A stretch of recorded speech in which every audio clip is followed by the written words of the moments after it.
Ladies and gentlemen, the telecom revolution has been a critical component of the digital revolution, and today we have one of the top players in the segment, Airtel, right here with us.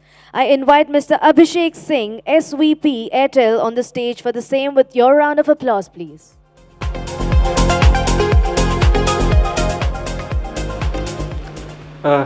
Keeping up with the tradition of online meetings, am I audible? Awesome. So, I'm Abhishek. I head data engineering and data sciences at Airtel. Today, what we are going to talk about is how we are attempting to unlock growth at Airtel through unified customer master, and obviously, Aerospike is a key part of it. The terms here, unified customer master, what really do we mean by growth, etc., we'll talk about.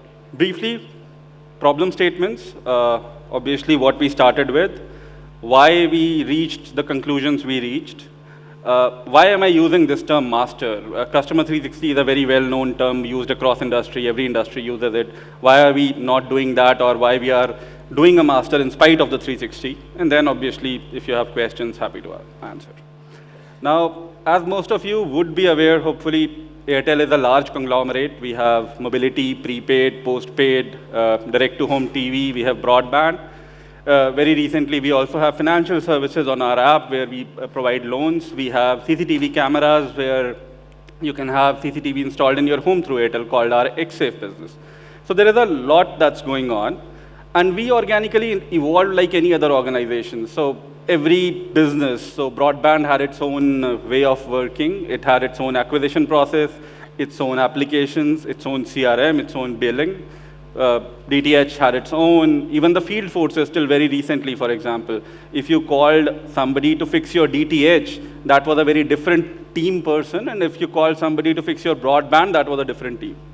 Now, because the business processes were different, obviously the IT infrastructure replicated some of it, and we had each business or each category, as we call it in Airtel, having a separate CRM, separate order system, separate billing system, and so on. Now, if you just think about this category-based infrastructure, there is way too much duplication, right? Billing happening at multiple places, CRM happening at multiple places, so is order management. And when as a customer you take two things, it becomes very difficult to even give you the right picture. Same thing was happening with our channels, or what is actually the end interface. So on the web, on our app, which is called Thanks, the acquisition portal, our recharge portal through retailers is called Mitra, the service portal, which actually is handled in the call center. All these had different integrations to all of these stacks that I just spoke about.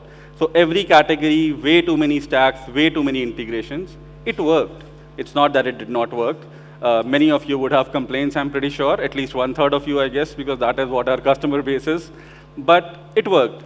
That said, the agility was very, very low. So if we wanted to do something new for our customers, if we wanted to change a journey, just imagine how many integrations would have to be done, how many changes would have to be done, and we'll screw up in one or two changes, so something will go wrong, right? Not really a very scalable or good model. So around 2.5, 3 years, we wrote down a very simple picture. It's very hard to even call it an architecture. It's just a block diagram. But this is what we wanted our engineering to be.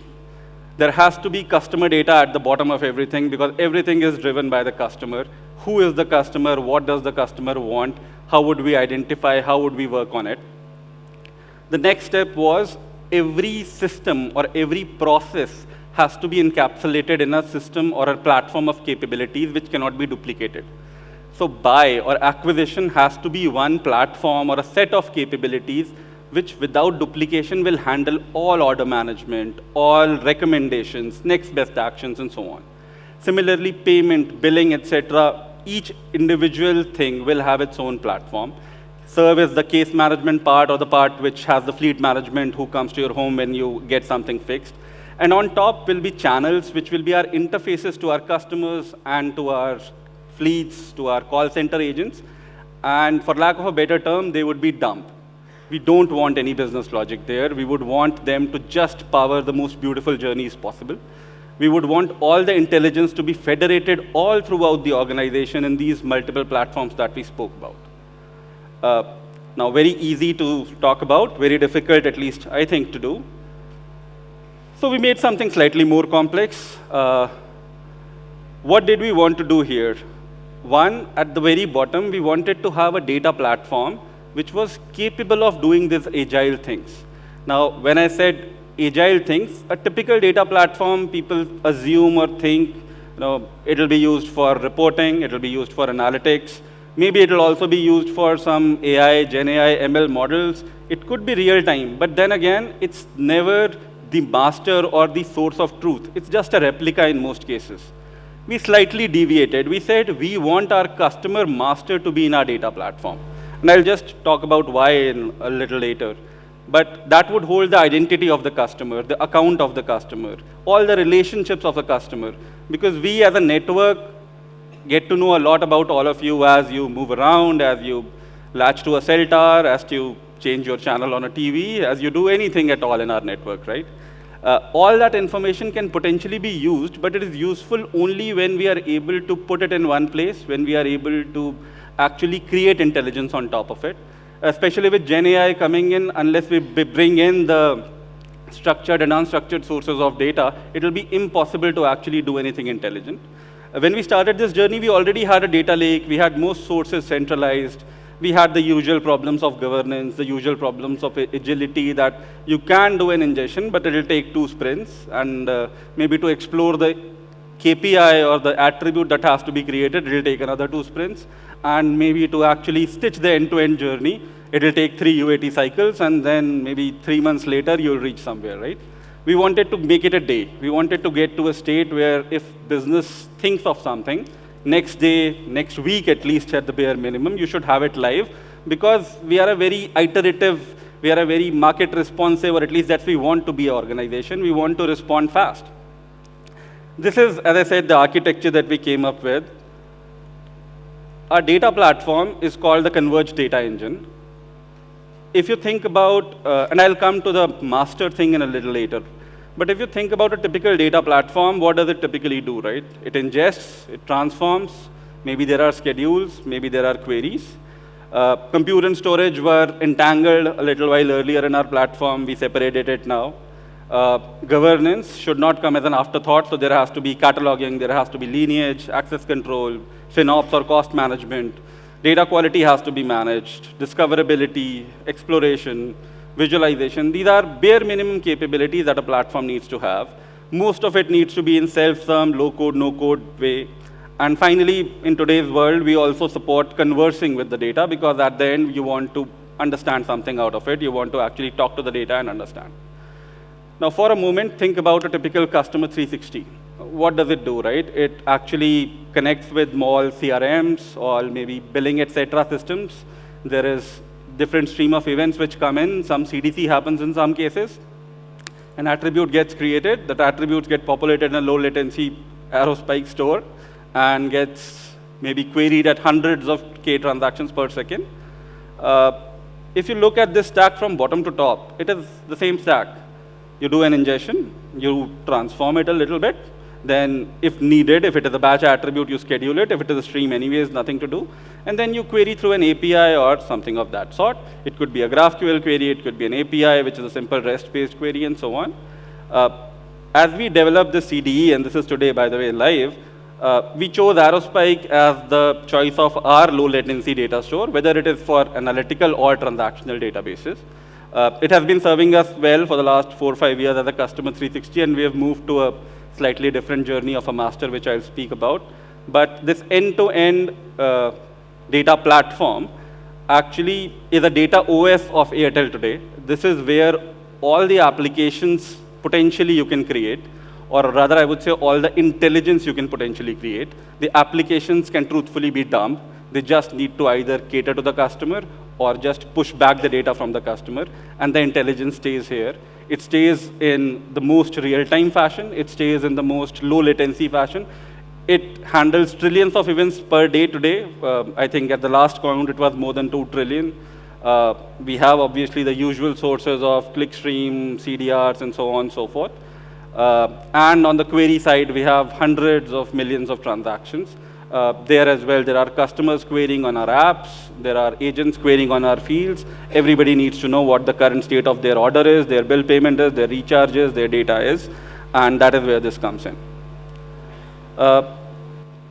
Diving a little later into, let's say, the unified customer master. So as I told you, this is a customer 360. However, when I talk about the unified customer master, what I mean is there will not be a CRM someday in Airtel. Today we are not there, by the way. We are on that journey. But we want that the CRM, which typically has, let's say, 3 capabilities. There is order management in a typical CRM. There is case management or service request kind of functionality. And then there is the customer profile and their assets. We have separated all 3 into 3 different platforms. And the unified customer master is actually the master of customer profile and customer assets. They flow down from an order to this system. They get populated. All the account management, identity, let's say deduplication happens here in real time. And then this is the system used to actually retrieve anything for the customer, whether it is in an app, whether it is for some provisioning, whether it is for even some regulatory purposes, which as a telco we are highly conversant with. Now, from the left to the right, if you see the changes that are happening is from a profile, we are going to a master. There is obviously other work going on in data hygiene, operational insights as well, where we were lacking. And as I said, the data OS that we created has moved us to this place. But the unified customer master is something that we believe will be key in the future of Airtel. The idea being very simple: the better we know our customer, the better we'll be able to do for them. If you remember the first few slides, everything was vertical for a category. If you are vertical for a category, you'll never be able to do a crisscross. How do you do a bundle? When a person wants a broadband with a DTH, which CRM do I put this record into? In a broadband one, in a DTH one, or do I create a third CRM for bundling? It's a highly complex system. But we arrived on standardized data models. We are largely compliant with TM Forum guidelines. We relied on Aerospike for our strong consistency data store. And we have created a Kubernetes-based API data layer which can handle hundreds of K of throughput. Together, this serves as the customer master. And as I said, this should be the future of Airtel. Maybe the last question to answer: why a master at all, right? Or rather, just define the master first before we get to the why. It has to be the system of record where all the systems read and write from. The difference which I keep highlighting between a 360 and this is that 360 is a slave. You delete it, it's okay, you'll create it again. If this gets deleted, you can't create it again. So everything we've been hearing about since morning, right? 99.999% uptime. It has to be always available. It has to support very large throughputs. It has to make sure that whether it is near DR, far DR, I don't care. It cannot go down, because if this goes down, it will be Airtel going down, which cannot happen. So that is the level of confidence we have shown in Aerospike, and we hope it serves true to us. But till now, I think we are very, very happy with the kind of systems we are seeing. The other key change that we have done, hopefully as a customer-centric company, see, CRMs rely on services. They actually are a service record. You bought something, you get created in the service, in the CRM. You did not buy it, or you eventually churned out of the system, CRM deletes you. That means you are not a customer as a record, you're a service as a record, which has a lifetime. If you are a customer, you have to be there eventually as you add another service, another service, another service, and so on. So here we have changed our data model to a customer entity as the primary data model rather than a service-based entity. This really simplifies bundling in our opinion. This really helps to actually make sure when you are giving services together, when you are doing unified billing, when you are doing discounting across the large expanse of products we have, it simplifies everything. And lastly, we've actually kept transactional and analytical attributes both. We have maybe 2,000 odd analytical attributes created through machine learning, created through different heuristic algorithms to figure out who we as customers are for Airtel. All of them go in, and obviously the transactional attributes come in through an API with strong consistency, and they also stay there. Eventually, all apps in Airtel, all channels in Airtel, for personalization, for next best action, for any other algorithm to run on, they can actually query this in near real time, or real time, I would say, and use it to hopefully power intelligence, which helps all of you as well as me. these are the basic components that I would say for the customer master. One key problem, identity. When I buy 2 Airtel connections, once I gave passport as my KYC, another time I gave Aadhaar. I bought one connection 10 years ago, I never did a re-KYC, so there was no document or it was lost somewhere, it was a paper KYC, nobody knows where it is, right? So very difficult to actually join the records of multiple customers and say that this is just one single customer. This is one thing that we are doing today. Across our all lines of business, identifying one customer. Because for good customers, we want to serve them better. You may only take a very small plan from us, but if you have been with us for 10 years, we want to serve you better. We want to make sure you never face a problem. And the other way around as well, if you've done a fraud once, we don't want you to come again.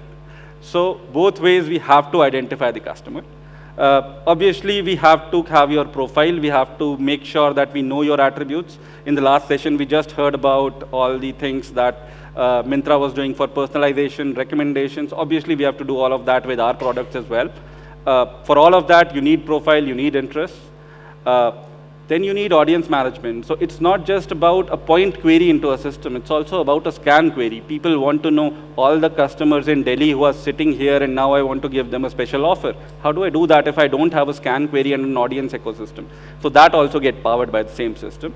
And then obviously accounts management and relationships, which are fairly obvious. Account management because you'll come in, there will be a life cycle of the product that you've bought.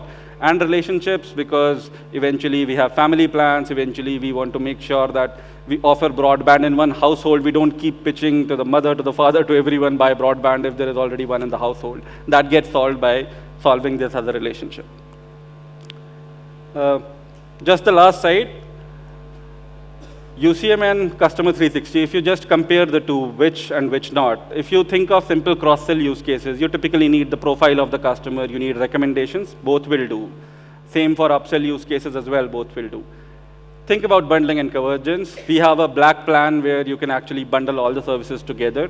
Such services don't work well if you have just a Customer 360. You have to have a master where you can write back. Because the bundling record has to be written back that this person also bought CCTV cameras, this person also bought something else. If you think about the user identification part that I spoke about a little earlier, that also maybe you can do with Customer 360 to some extent because you can have secondary keys which eventually join, you can query through various keys and say that this is the same customer, but maybe not as good. Then finally, I think something that clicked for us, simplified architecture. I think this actually really solves a lot of architectural and agility problems for us, which a Customer 360, while still being there and very heavily getting used, did not solve, and that's why we moved to this journey. We hope that this will help us power the next generation of Airtel and serve more than 1/3 of you in the near future. Thank you. Thank you, Mr. Abhishek, requesting you to please stay on stage, remain on stage, and here we have Mr. Avik handing over a token of appreciation to you. Thank you, Mr. Abhishek, for sharing how the data platform at Airtel is instrumental in unlocking key business outcomes and how Airtel has created and used a unified customer master as a data product to drive growth for Airtel.